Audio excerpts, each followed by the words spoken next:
তোমাদের সংক্ষিপ্ত 10টি প্রশ্নের দিকে। আমি আবারও বলছি, যারা প্রশ্নের উত্তর নিয়ে কনফিউশন আছে বা দ্বিধাদ্বন্দ্বে রয়েছে বা কোনটি সঠিক প্রশ্ন, এটা তোমরা অলরেডি পেয়ে গেছো। এটা একটা সঠিক প্রশ্ন এবং তার সম্পূর্ণ প্রুফ রয়েছে আমাদের কাছে। যেমনটা আমি একটি ভিডিওতে কিন্তু তোমাদের সম্পূর্ণ প্রশ্ন উত্তর দেখাচ্ছি, যেন কোনো কনফিউশন না হয় বা কোনো বিভ্রান্তিতে না পড়ো। এবার বাকি রইল প্রশ্নের উত্তর। আমাদের এই প্লেলিস্টে যা দেখো যে সকল প্রশ্নের উত্তর অলরেডি আপলোড করে দিয়েছি আমরা, এবং সেখান থেকেও দেখতে পারো। এবং যারা প্লেলিস্ট খুঁজে পাচ্ছ না তারা চলে যাও সোজা ডেসক্রিপশনে, যা দেখো এখানে প্লেলিস্টের লিঙ্ক দেওয়া রয়েছে, তোমরা চাইলে সেখান থেকেও তোমাদের সকল প্রশ্নের সঠিক উত্তর দেখতে পারো। আশা করি তোমরা বুঝতে পেরেছো। চলো আমরা সংক্ষিপ্ত প্রশ্নের উত্তর দিকে চলে যাই।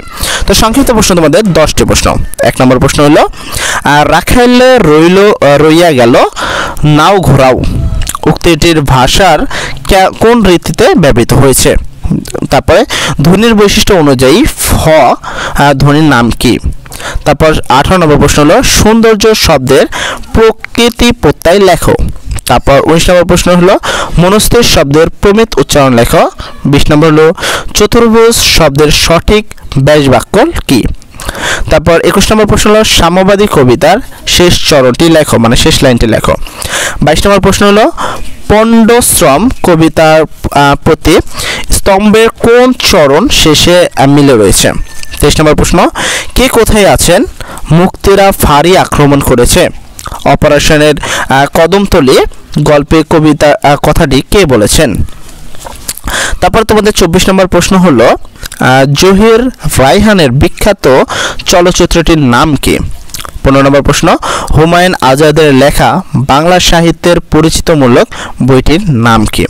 এই হলো তোমাদের 10টি সংক্ষিপ্ত প্রশ্ন, এবং এই সকল সংক্ষিপ্ত প্রশ্নের উত্তর কিন্তু রয়েছে আমাদের এই প্লেলিস্টে। এবং যারা প্লেলিস্ট খুঁজে পাচ্ছ না তারা চলে যাও সোজা ডেসক্রিপশনে, দেখো রয়েছে প্লেলিস্টের লিঙ্ক, সেখান থেকে তোমরা এই সকল প্রশ্নের সঠিক এবং সর্বোচ্চ মান অর্জন করার জন্য উত্তরগুলো আপলোড দেওয়া রয়েছে। তো চলো আমরা এর পরবর্তীতে চলে যাই। এর পরবর্তীতে তোমার থাকবে রচনামূলক প্রশ্ন, যেখানে তোমাদেরকে অবশ্যই 75 মার্ক পাবা তোমরা এই রচনামূলক প্রশ্নের জন্য। প্রথম হলো, সংক্ষিপ্ত প্রশ্নের উত্তর দাও, মানে 2 মার্ক করে প্রত্যেকটা প্রশ্নের উত্তরের জন্য তোমরা পাবা 2 মার্ক। তো প্রশ্নগুলো কি? 1, মোরে একটি ফুলকে বাঁচাবো বলে যুদ্ধ করি কথাটি বুঝিয়ে লেখো। তোমাকে মিনিমাম 4 থেকে 5 লাইন লিখতে হবে এই 2 মার্ক পাওয়ার জন্য। 2 নম্বর কথা হলো, যাত্রা গল্পে ফেরার কোন পথ নেই বলা হয়েছে কেন? 3 নম্বর প্রশ্ন, আমি সিলুম সংসার পদ্মার বালুচরের দিকে অনাদরের কুলে রবীন্দ্রনাথ ঠাকুরের এ কথা বলার কারণ কি? 4 নম্বর প্রশ্ন, দেয়ালের রেখাগুলো বাড়ছে, মনের দাগগুলো বাড়ছে প্রতিদিন উক্তিটি কি প্রকাশ পেয়েছে? 5 নম্বর প্রশ্ন হলো, দু বোকা এইডা আর এমন কি যোগ, এরোজ বড় যোগ আছে কথাটির তাৎপর্য ব্যাখ্যা করো। প্রত্যেকটা প্রশ্নের উত্তর তোমাকে মিনিমাম 5 থেকে 6 লাইন করে দিতে হবে এই 2 মার্ক পাওয়ার জন্য। তারপরে 7 নম্বর প্রশ্ন, গেরালি যুদ্ধ কাকে বলে ব্যাখ্যা করো। 8 নম্বর প্রশ্ন, ইবনে বতুতার ভ্রমণ রচনাটির তথ্যমূলক লেখা যায় কেন? 9 নম্বর প্রশ্ন, যে শব্দকে ভালোবাসে খুব শব্দটি আদর করে সে সুখ পায়, সেই হতে পারে কবি বা কথাটি বুঝিয়ে লেখো।